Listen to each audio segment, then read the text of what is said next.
Olá, bom dia a todos. Tudo bem? Como está você que está nos ouvindo? Você consegue nos ouvir? Todos nos ouvindo? Aqui. Como está o áudio? Guilherme, você nos escuta? Eu escuto bem. Aqui estou ouvindo bem. Ok, por favor, não tenha retorno aí, todos nos ouvindo? Bom dia a todos. Ok, muito bom dia a todos. É um prazer estar com vocês em mais um dia com esse conteúdo, Todos pela Construção. Hoje, dentro da iniciativa Construliga e Sebrae Nacional, nós temos aqui a participação e professor Parsequian. Ele é professor associado da Universidade Federal de São Carlos.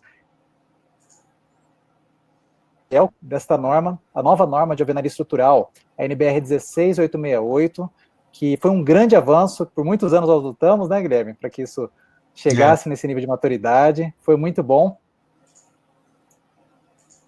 Fazer para nós que é nessa questão da operação do nosso dia a dia, que tem sido o tema dos nossos aqui. Obras de acordo estrutural. Guilherme, muito obrigado pela sua presença, muito obrigado pelo movimento. E agora a palavra é com você. Muito obrigado aí. Obrigado, Davidson. Agradeço o convite. Prazer grande de reencontrar aqui, né? A gente já trabalhou junto a várias oportunidades. Eu lembro nessa norma aí, em 2002, a gente fazia reunião em conjunto, né? Nesse mesmo comitê de norma, que na época era concreto, mas evoluiu para essa norma aí, que está chegando agora numa unificação. Bom dia a todos. Então, a ideia é falar sobre controles de obras de acordo com a nova norma de alvenaria estrutural, essa norma, né, 16868 ou 16868. Começar fazendo uma rápida introdução.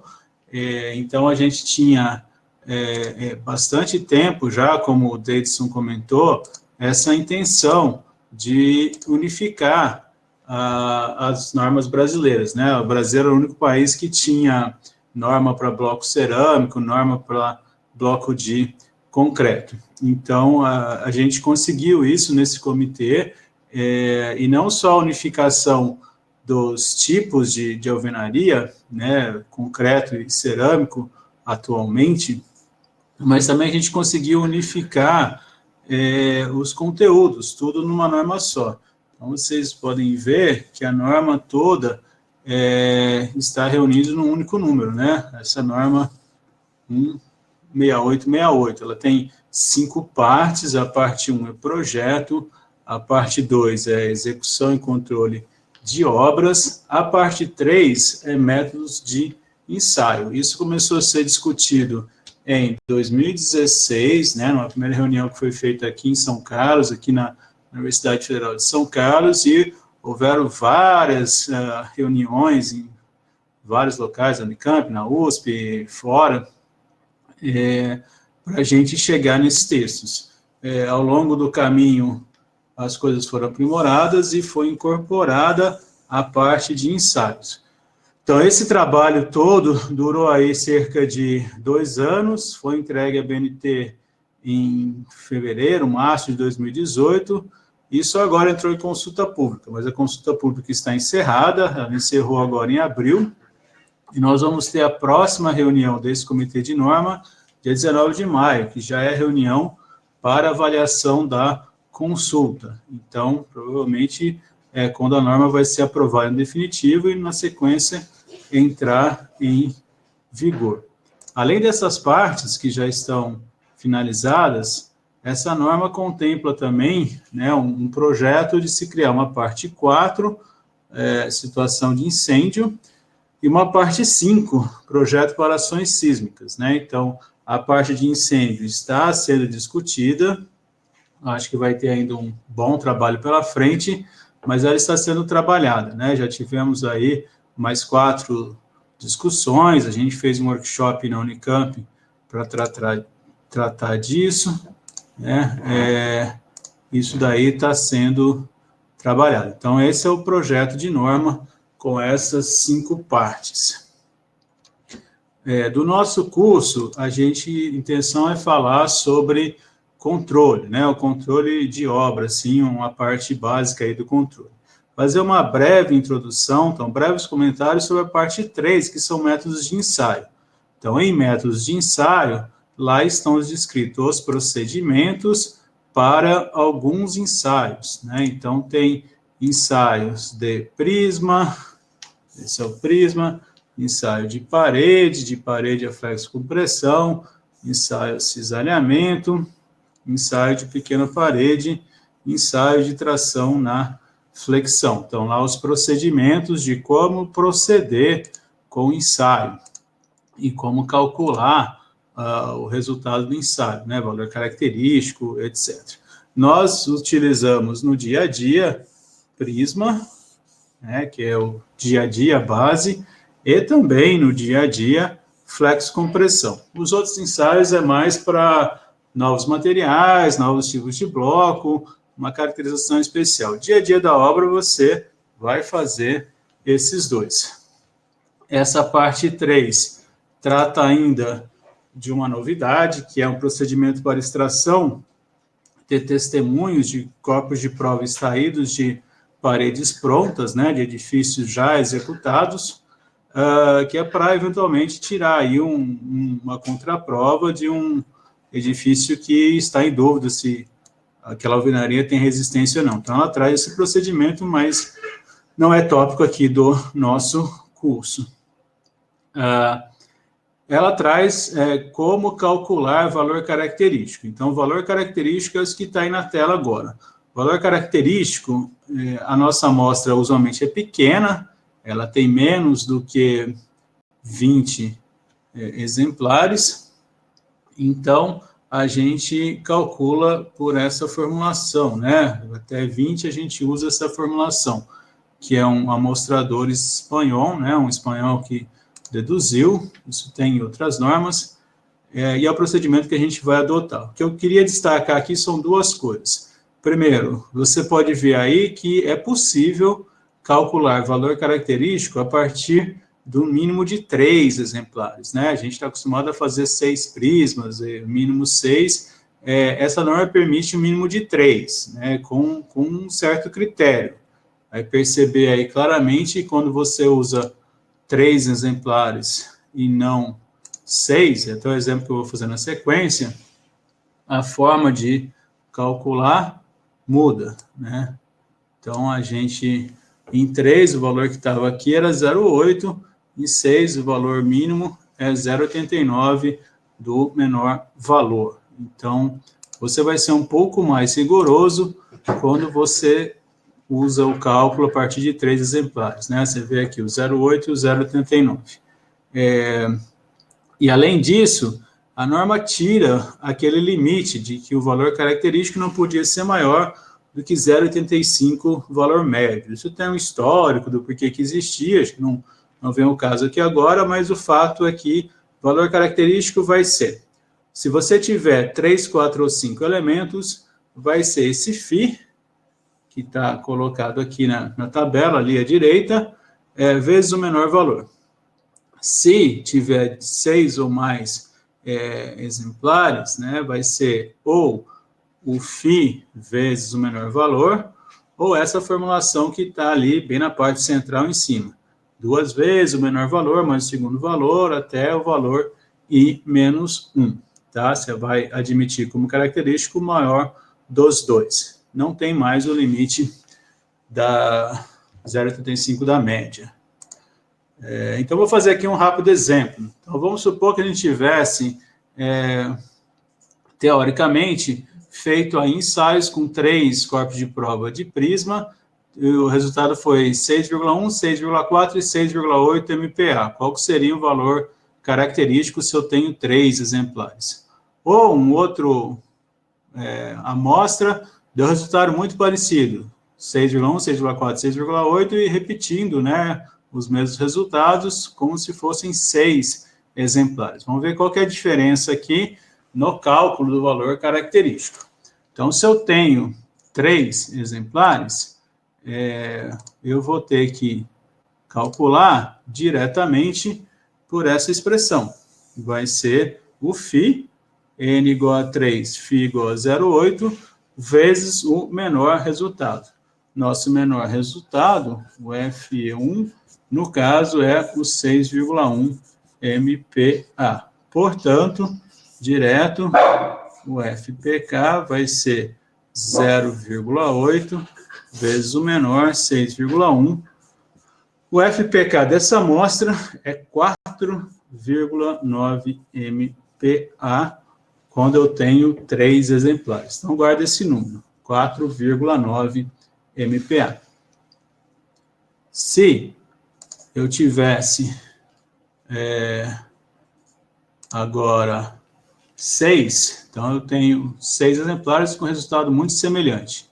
Vamos calcular o valor característico. Então, agora o valor característico com 6 seria, de novo, o φ, que para 6 é 0,89, então vai ser FPK estimado 1, o φ, 0,89, vezes o menor valor, 6,1. Então, já de cara, esse resultado é 5,4 MPa. Mas também a gente usa essa outra formulação, né? A gente vai fazer aqui, organizar em ordem crescente os resultados e utilizar os resultados aí, o I menos número de exemplares dividido por 2, né? Os resultados da média para baixo, da mediana para baixo, para calcular o valor característico. No caso de n igual a 6 e igual a 3, a resposta aqui nessa formulação seria eu pegar o menor resultado, mais o segundo menor resultado, menos o terceiro. Tá? Depois você faz com calma, basicamente é aplicar essa formulação. Então, com 6 eu teria um segundo FPK, FPK2, que seria o menor resultado, que é 6,1, mais o segundo menor, que também é 6,1, aí eu dividiria por 2 vezes 2, então 2 com 2 cancela, menos o terceiro, 6,4, isso daria 5,8 MPa. O valor característico é o maior desses dois resultados. Então, portanto, ó, com n igual a 6 para resultados muito semelhantes, o valor característico, que com n igual a 3 era 4,9, foi para 5,8. Tá? Então, essa norma traz uma possibilidade de você ter menos exemplares, menos ensaios de prisma, porém é muito mais rigoroso aí o valor que você vai admitir como característico. Tá? Com 3 ele é bem inferior. Então, em termos práticos, você consegue fazer menos ensaios em pequenas obras. Geralmente, pequenas obras, a gente tem uma sobra aí de resistência. Então, nesse caso, se você quiser fazer só 3 prismas, tudo bem. Lembrando que vai ser mais rigoroso o cálculo, o característico vai ser menor. Provavelmente, em edifícios altos, você não vai conseguir, que a gente está ali com menos folga, né, para admitir o valor característico. Então, a parte 3 traz essas mudanças, além de outros detalhes que não vêm aqui ao caso, né? A gente focou esse curso como projeto, como controle de obras, né? Então, a ideia era a gente fazer um exemplo aqui do controle de obras. Então, vamos lá. Parte 2, execução e controle, focando um pouquinho na parte de controle. Bom, controle, isso aqui vem desde a última revisão lá, 10 anos atrás, necessário você ter caracterização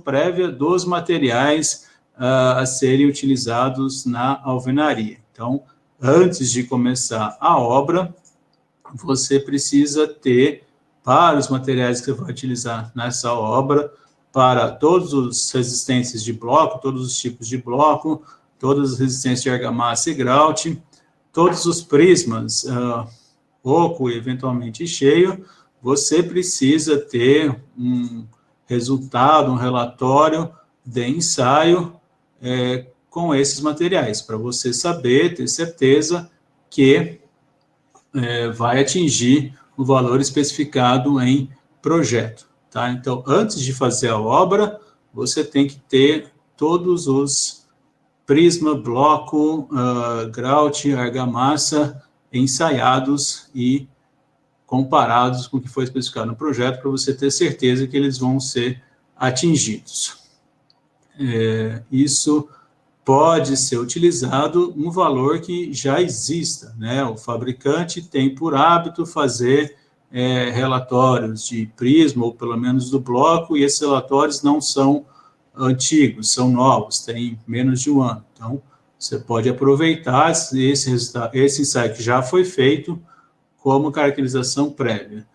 A construtora está terminando uma obra e vai utilizar os mesmos materiais. E esses ensaios que foram feitos para a obra terminando tem menos de um ano. Então, serve como referência para a obra seguinte, desde que sejam os mesmos materiais, né, os mesmos tipos de materiais.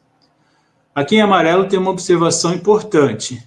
A gente tem, quando a gente usa aditivos, incorporadores de ar, etc., a gente tem que ter um controle muito bom dos nossos processos, né, da quantidade de aditivo, do tempo de mistura. O que eventualmente acontece é você ter uma argamassa com uma boa resistência à compressão, porém com teor de ar incorporado muito alto, e nesse teor de ar incorporado muito alto, ela não permite uma boa aderência com os blocos. Então, toda vez que você tiver argamassa com aditivos, é obrigatório também na caracterização prévia fazer esse ensaio de tração na flexão. Tá? Então, esse ensaio que está em amarelo, é esse ensaio aqui. Ensaio simplesinho de ser feito. Você constrói um prisma com 5 blocos, né? Aqui o prisma construído de 5 blocos. Coloca 2 blocos em cima só para fazer peso aí durante o tempo de cura. Após aí 28 dias, mas se você quiser fazer com 14 já é suficiente, você faz esse ensaio aí de flexão. E com isso você vai medir aqui qual que é a aderência aqui dessas juntas, né? Se ela tem boa aderência ou não. Então, simples de fazer, 4 roletes aqui, uma placa aqui, que você use de apoio, utilizando os próprios blocos como carga, você consegue fazer esse ensaio, você consegue certificar se tem ou não boa aderência. Então, obrigatório na caracterização prévia, sempre executar esses ensaios quando a argamassa não é apenas cimento, cal e areia.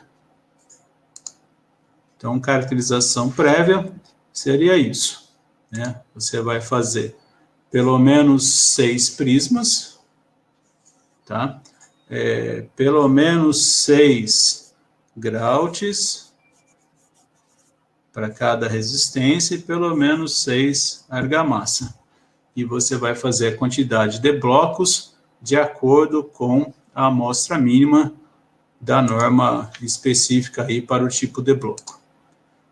Então, se a gente tiver com bloco cerâmico são 13, com bloco de concreto são 6, a gente vai ver isso na sequência. Caracterização prévia, está aqui em rosa, aquela questão que eu comentei. Se você já tiver os ensaios, os resultados dos ensaios, eles não tiverem mais que 360 dias, você usa o resultado que você já tem. A outra questão, preciso fazer prisma grauteado? É o prisma que está desenhado aqui, né, a foto colocada aqui, prisma grauteado. É obrigatório você fazer prisma grauteado quando o projeto utilizou o grauteamento para aumentar a resistência à compressão da parede. Usualmente vai ser um detalhe parecido com esse. Esse que está aqui no canto. Você perceba que é um grout ao longo da parede, que foi utilizado para aumentar a capacidade de carga aí da parede à compressão. Nesse caso, esse pavimento tem esse detalhe, precisa fazer ensaio do prisma cheio. Ah, não, foi utilizado só naqueles pontos em que eu precisei armar, e o grout está ali para conseguir, né, unir a armadura na parede. Então, nesse caso, você precisa fazer um ensaio do grout, mas não especificamente do prisma grauteado.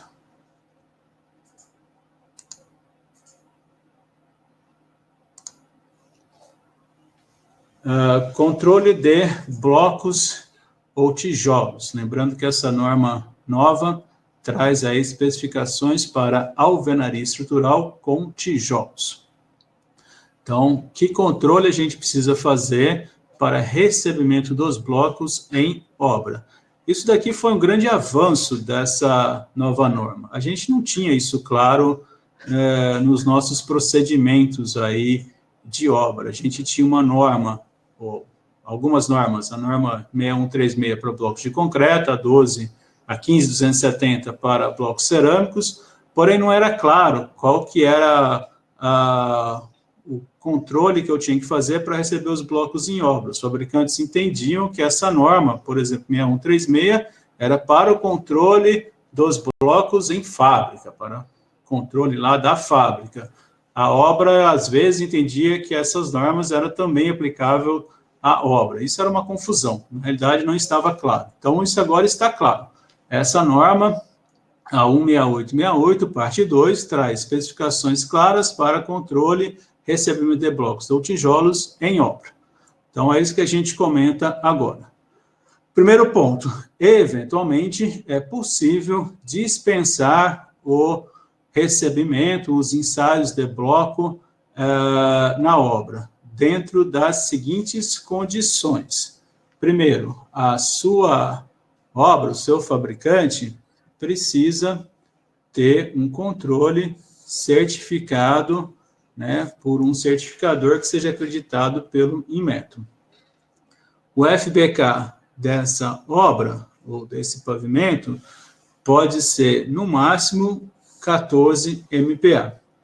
E é obrigatório, se você não for receber os blocos dentro das duas condições acima, que seja feito ensaio de prisma em todos os pavimentos.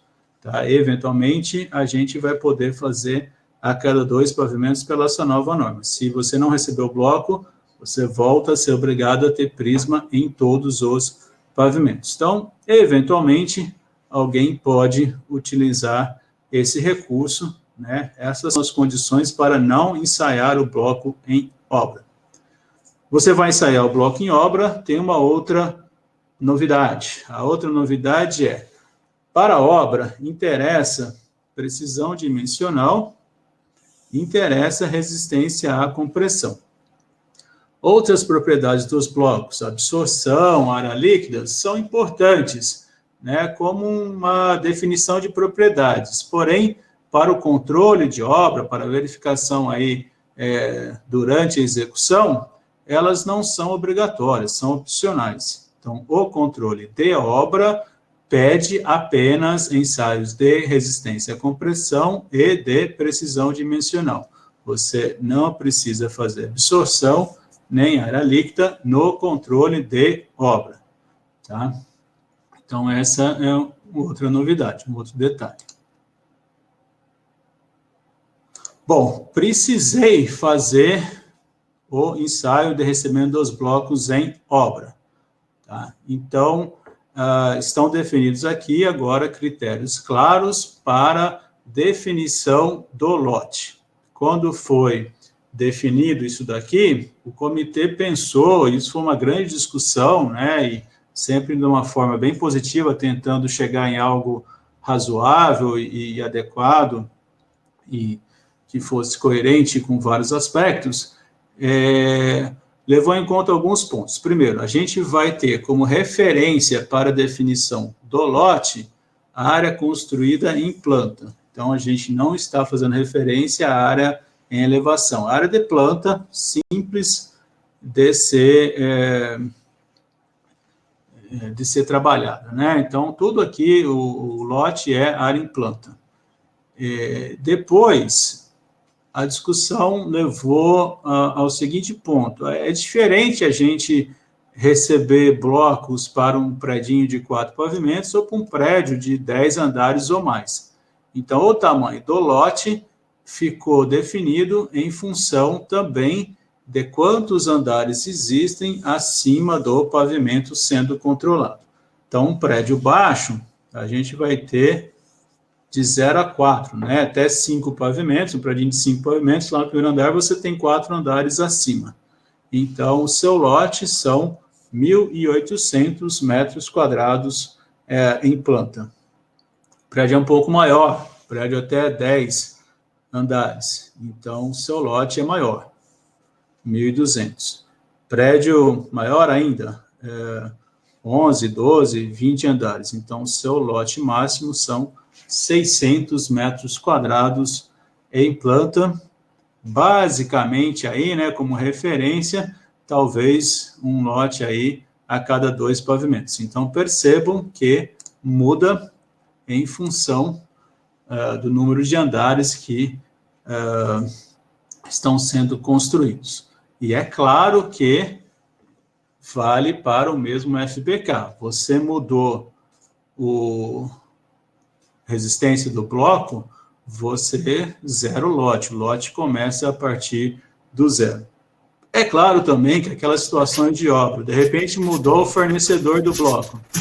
Mudou o fornecedor do bloco, é um lote novo, né? Então, essa aqui é a definição para recebimento de blocos em obra. O número de exemplares é definido de acordo com a norma específica. Então, para bloco de concreto, vale o que está na norma 6136.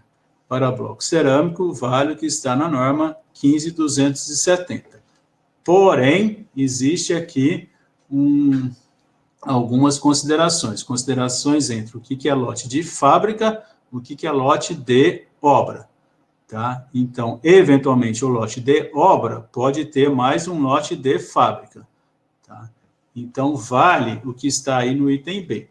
Se o lote de obra for formado por mais de um lote de fábrica, o número mínimo de exemplares deve atender o valor mínimo das normas específicas, slide seguinte, e também ser garantido, pelo menos, que o lote de obra tenha 5 exemplares de cada lote de fábrica. Então, se você recebeu, vai fazer lá um predinho pequeno, 4 andares, provavelmente o seu lote seria os 4 andares. Mas aí veio 2 entregas de lotes distintos da fábrica. Então, o seu lote são as 2 entregas, a sua amostra vai ter que ser, no mínimo, 10 exemplares, 5 de cada lote de fábrica. Tá? Então, existe essa especificação. Se você tem vários lotes de obra de fábrica para formar um lote de obra, pelo menos 5 exemplares de cada um. E vai ser aceito pelo valor característico. Então, você vai calcular um FBK muito semelhante ao que a gente fez ali para o FPK. Então, isso é recebimento de bloco, essas considerações todas. Aqui está as especificações das normas específicas.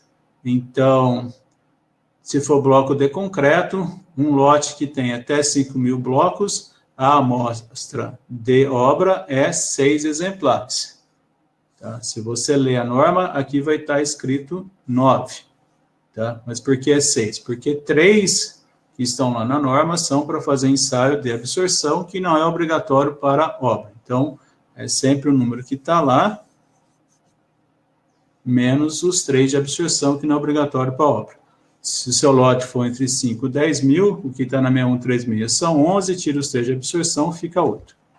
Se for bloco cerâmico, a amostra é de 13 blocos.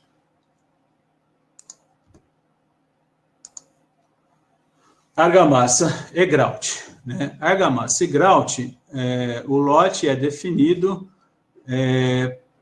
pelos que for menor aqui. Então, o que for menor entre 600 metros quadrados em planta, se seu FBK for até 6 MPa, até 2 pavimentos, se seu FBK for maior do que 6 MPa, a cada pavimento e também a cada 2 semanas de produção. Então, esse é o seu lote, de onde você vai tirar uma amostra. E aí sempre tem aquela pergunta, pois isso não é pouco? De repente, a gente está construindo o edifício e, por algum motivo, mudou o meu operário e eu acho que ele está usando uma quantidade de água diferente. Tá? Bom, então vale essa prescrição aqui em amarelo. Se você mudou qualquer procedimento no preparo, o seu lote zera. Se você está em dúvida, você mudou o cimento, você mudou o operário, você mudou a betoneira, o seu processo de preparo mudou. Então, é um lote diferente. Qualquer dúvida, acho que a obra precisa ter essa responsabilidade, qualquer dúvida, se o procedimento não está constante, é o novo lote. Tá? A mesma coisa vale para o grout. Eu tinha um grout e mudou lá o agregado do grout, ou agora ele está usando aditivo e ele não usava. Mudou o lote zerou porque não atende o que está aí em amarelo. Tá? A matéria-prima não tem a mesma procedência, não tem a mesma dosagem, ou não tem o mesmo processo de preparo. Zera o lote. Uma questão colocada em relação ao grout é quanto ao controle sistemático. Existem várias formas de produzir ou receber o grout em obra. Pode ter silo, pode ser grout ensacado, pode já vir o grout pronto da usina, né? Chegar lá o caminhão. Algumas obras fazem controle sistemático, recebem da usina, chega lá o caminhão do grout e faz o controle sistemático, todo o caminhão é ensaiado.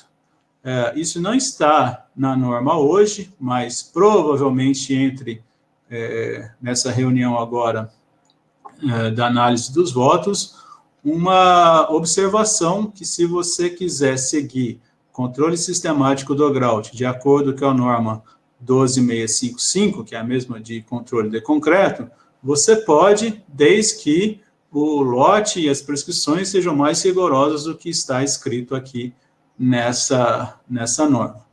Tá? Então, se você tem um silo de grout, então você usa esse lote e faz a amostra, que está na sequência aí, de 6 exemplares. Você recebe o grout usinado.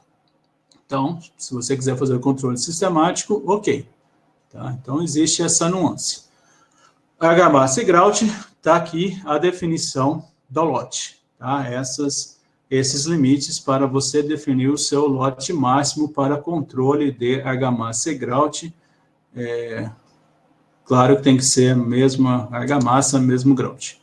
Definiu qual é o seu lote, qual é a amostra.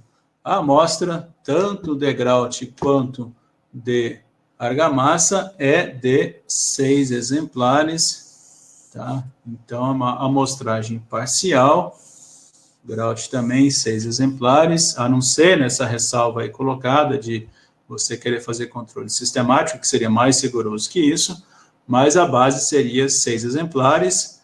O grout você calcularia o valor característico, tá? Muito semelhante ao que a gente fez ali para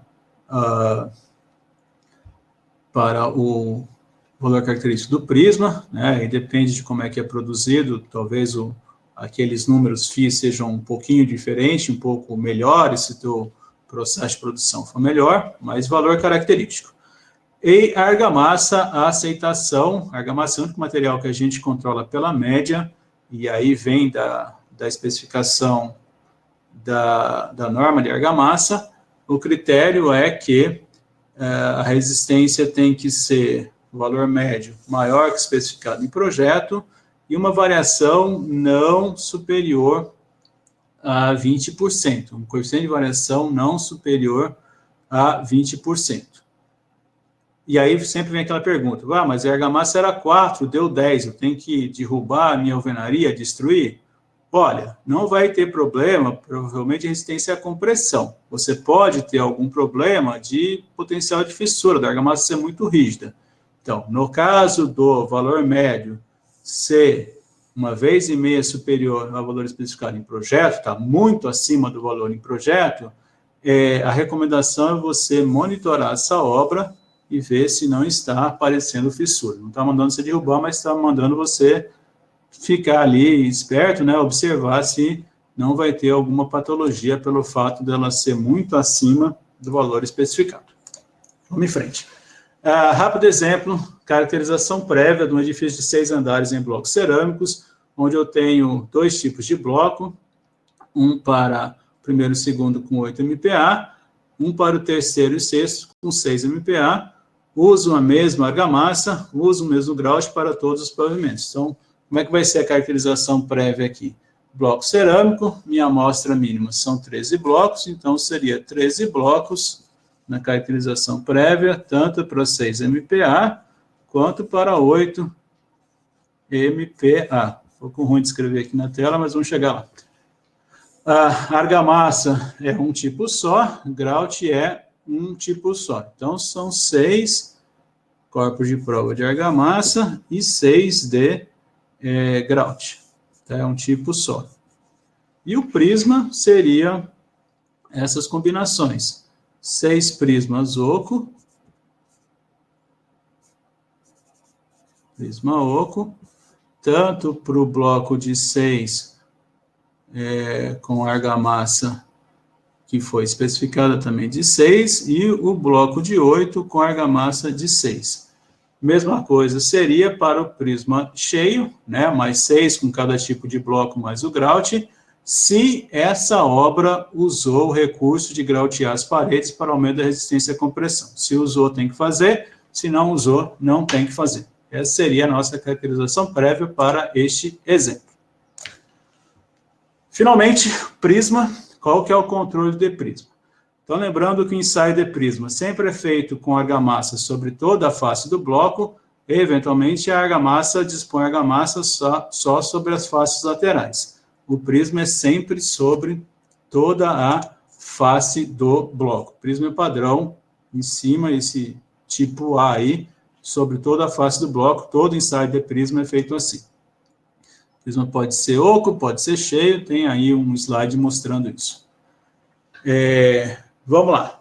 Primeira pergunta, isso também era uma questão aí colocada pelo meio produtivo, né? Pô, sempre eu tenho que moldar meu prisma na obra e depois transportar para o laboratório, isso dá problema, às vezes quebra, o cara não toma cuidado, não posso moldar no laboratório. Então, essa norma responde isso. Você pode fazer isso dentro de um critério. Qual que é o critério? Você vai retirar os materiais na obra. A argamassa, o bloco, eventualmente o grout, você vai lá na obra, colhe e manda para o laboratório. O laboratório vai construir os prismas, vai moldar corpos de prova de argamassa, vai moldar corpos de prova de grout. A obra também tem que moldar corpos de prova de argamassa e corpos de prova de grout. Hora que for ensaiado o grout e a argamassa, para valer o prisma do laboratório, o resultado da argamassa e do grout de obra tem que ser, no mínimo, 90% do resultado de argamassa e de grout que foi feito no laboratório. Então, esse é o critério para você mandar os materiais para o laboratório, construir e ensaiar o prisma lá. Depois tem 2 pontos interessantes. Primeiro ponto é em relação àquela obra que são vários prédios, são 20 prédios aí de 5 pavimentos. Acontece empreendimentos desse tipo. Vou ter que ficar fazendo sempre aquele ensaio de prisma, sempre o mesmo bloco, a mesma argamassa, sempre tenho que fazer. Na norma atual tem lá um critério que era um pouco confuso, um pouco difícil pelo próprio processo de produção. Essa norma traz um critério bastante simples. Se for o mesmo bloco, a mesma argamassa, e tem lá um critério de tempo também na definição do lote, depois que você fizer 4 lotes, e o seu coeficiente de variação não passou de 15%, mesmo bloco, mesma argamassa, tem um critério lá de tempo, que se não me engano são 1 ano, a gente vai ver na sequência, você não precisa fazer mais ensaio de prisma. Tá? Você continua fazendo ensaio de bloco, de argamassa e de grout, desde que esses materiais atendam às especificações de projeto, desde que você já tenha feito 4 lotes de prisma, e esses lotes não tenham dado coeficiente de variação acima de 15%, você não precisa ensaiar mais o prisma nesse empreendimento. Se a argamassa não passar, o grout não passar, aí você tem que voltar a ensaiar o prisma. Tá? Então, a recomendação que está escrito aí é sempre construir o prisma, deixar lá ele guardado na obra, mas não ensaiar. Se precisar, a argamassa não passou, você vai lá e ensaia, né, dentro desses critérios aí todos colocados. O outro ponto que existe é obras de menor exigência estrutural. Tá? Então, a especificação que tem aqui é muito simples. Se o projeto especificar um valor de prisma, sei lá, o prisma é 1 MPa, e o resultado do prisma na caracterização prévia é o dobro do resultado que o projeto pediu. Tá? Então, assim, o valor de projeto é só 50% do resultado real. Então, nesse caso, você não precisa fazer ensaio de prisma nessa obra. Isso vai ser possível em pequenas obras, casa-terra, sobrado, que geralmente a gente tem folga no resultado de prisma. Tá? Edifícios mais altos, você não tem folga. Você não vai ter lá um prisma que você especificou de 15 MPa, num edifício aí de 20 andares, você vai achar um prisma de 30. Não vai, impossível. Mas pequenas obras, sim. Então, em pequenas obras, eventualmente, a gente consegue dispensar o ensaio de prisma, desde que o ensaio dê o dobro do especificado em projeto. Aqui está a definição de lote de prisma, que eu tinha comentado. Lote de prisma é o menor desses valores. 600 metros quadrados em planta, 2 pavimentos, se você fizer o recebimento de blocos, ou a cada pavimento, se você não fizer o recebimento de blocos, naquele comentário que a gente falou no começo.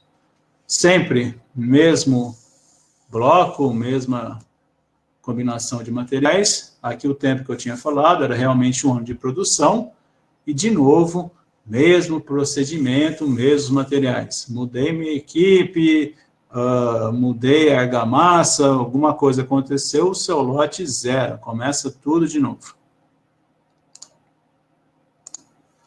A amostra é, por definição, 6 exemplares. Se a norma quiser, pode fazer até 3. Tá? Então, dentro daquele lote, 1 ou 2 pavimentos, o padrão é fazer 6. Se você quiser fazer 3, ok. Porém, até o exemplo que a gente fez, vai ser mais rigoroso o cálculo. Então, você vai conseguir usar menos exemplares só em obras pequenas que você tem mais folga. Na prática, é isso.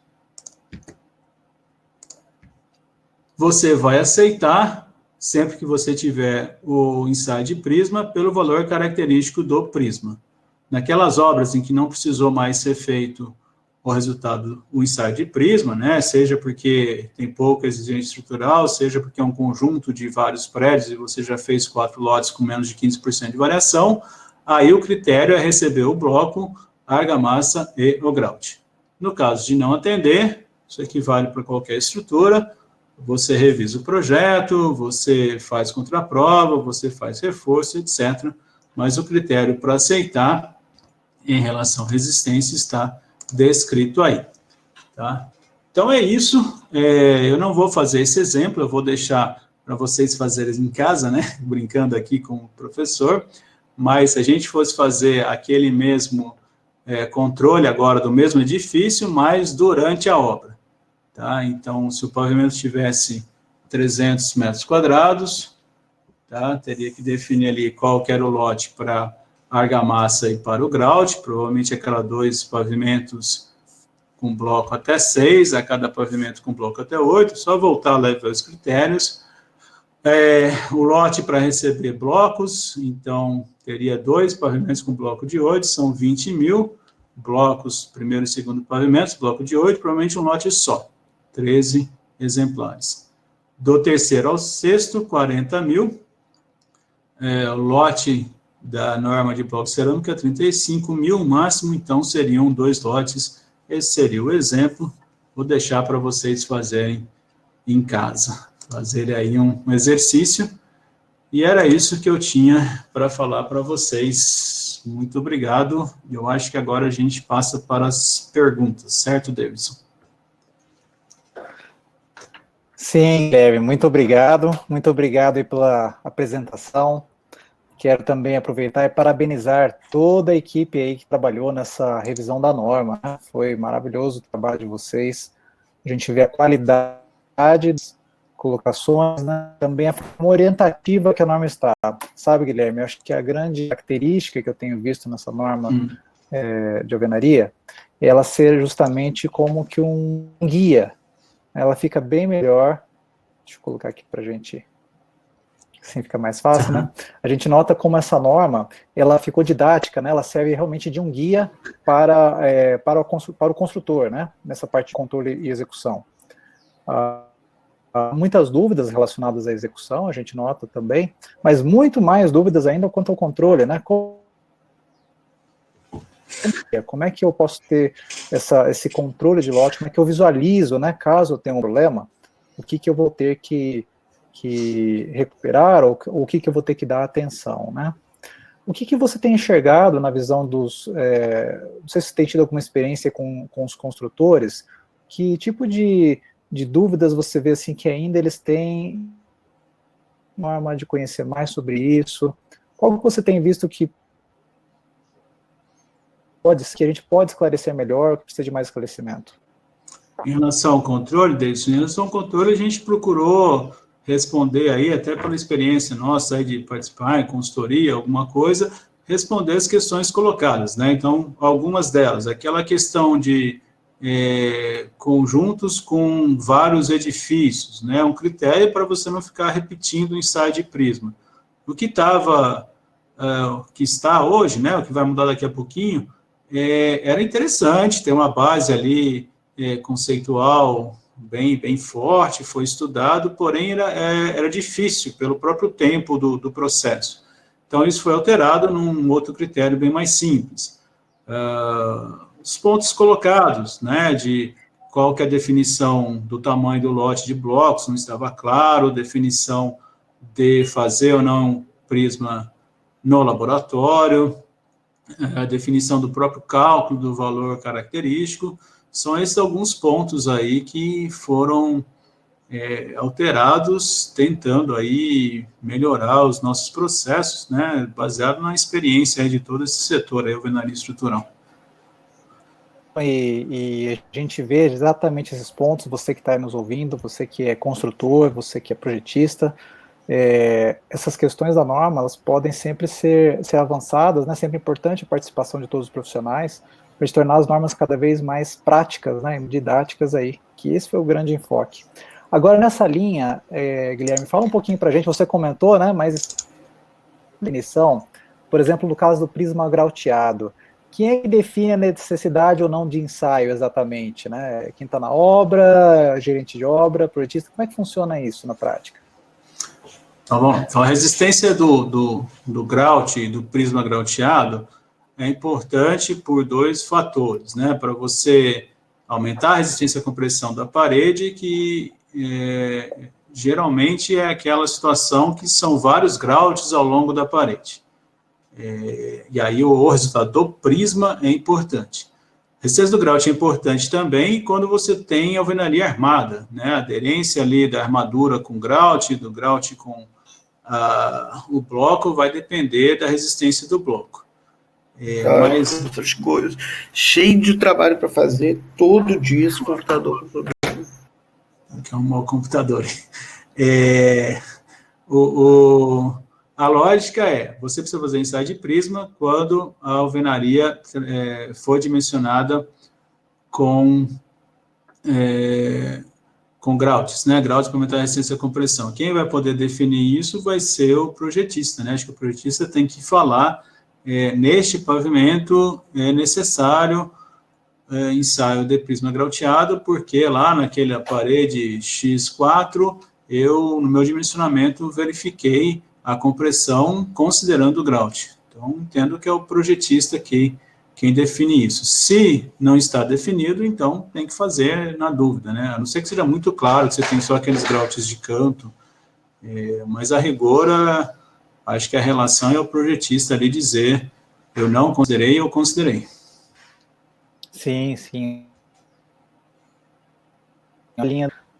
Guilherme, grande abraço, Guilherme, você que está contribuindo com a sua colocação, né, Guilherme Andrade, grande especialista aí da alvenaria estrutural, amigo também. Ele está colocando para a gente aqui uma questão importante, no caso 5 exemplares que você mencionou, para a gente calcular o FBK, né, até por enquanto a gente tem aquela restrição de idade máxima e mínima entre eles, de até 5 dias. Isso mantém? Se mantém na norma aí? Eu acho que o que o Guilherme está perguntando seria para definir o lote de fábrica, né? Então, se eu conseguir entender, se os blocos foram fabricados aí com uma diferença de mais de 5 dias, já está definido que são 2 lotes de fábrica. Então, teria isso mesmo. ser Seria 5 de cada, um de cada lote. Ou seja, então vai se manter essa ideia, né?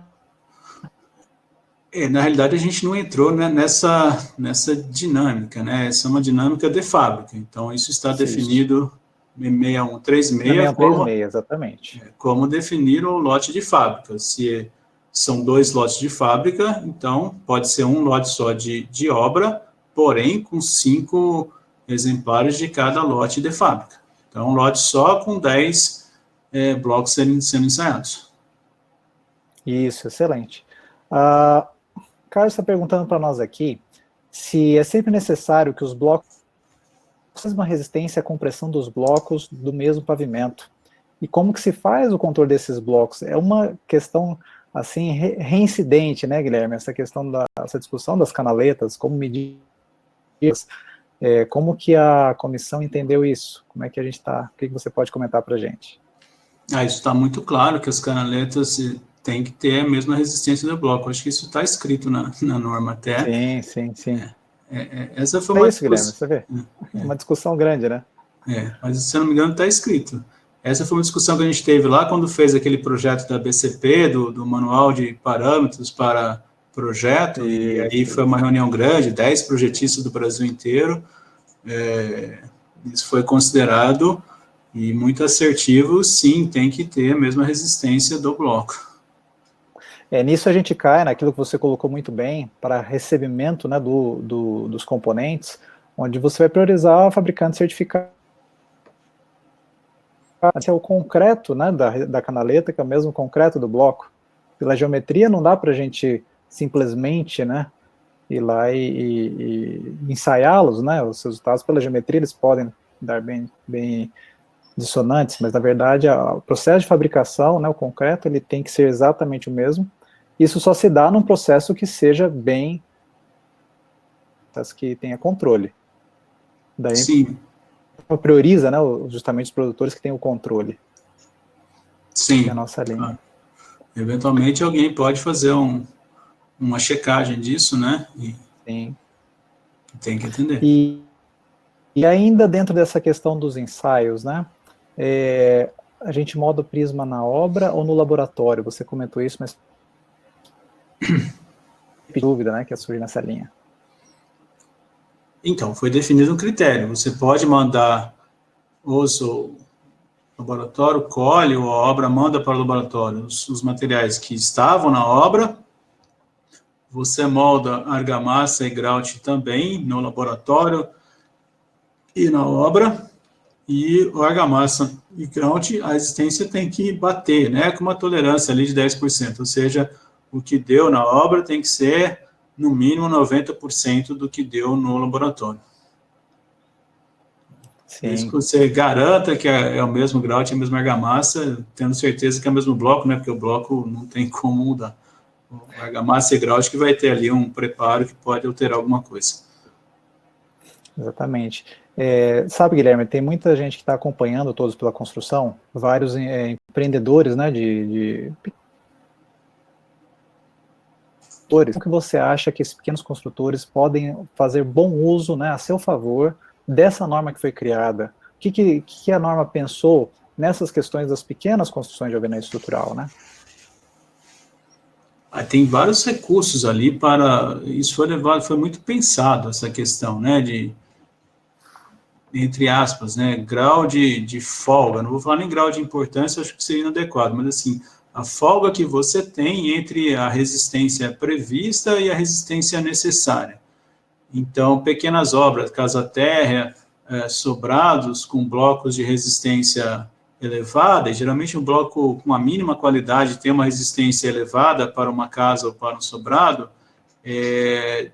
você consegue não precisar do ensaio de prisma, tem menos ensaios sendo feitos. Você percebe que os lotes são maiores em pequenas construções, né? Um lote de argamassa para bloco até 6 é um tamanho, para bloco até acima de 6 é outro. Então, essas pequenas construções estão contempladas com critérios aí que são distintos quando você tem mais folga de resistência. Em vários pontos isso é contemplado. Excelente. Guilherme, a gente nota a importância de nós usarmos a norma a nosso favor, a favor da construção de uma forma técnica, é realmente a forma mais econômica e mais segura de nós construirmos, né? Quero agradecer muito as suas considerações, a sua presença aqui, mais uma vez a sua dedicação em coordenar esse trabalho, né, que foi brilhante. Eu considero, conhecendo tantas normas aí, né, que essa filosofia de tentar na norma de alvenaria abraçar ou abranger, né, construções de maior porte, construções de médio e pequeno porte, assim como tentar ser um manual do controle, da execução e do projeto, são um diferencial desse trabalho, viu?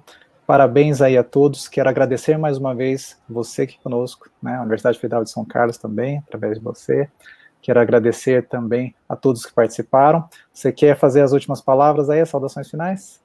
Não, só agradecer também o convite, Davidson, da Licerdo, do Sebrae, aí de vocês, por estar possibilitando aí essa reunião. Espero ter atendido aí. Muito obrigado. Com certeza, né? Muito obrigado mesmo. Muito obrigado a você que esteve conosco. E essa é uma iniciativa, Todos pela Construção, da Eto Soluções, da Construliga e Sebrae Nacional. Continue conosco ainda hoje com mais conteúdos daqui a pouquinho, às 11 horas. Até mais, até breve. Grande abraço a todos. Um abraço.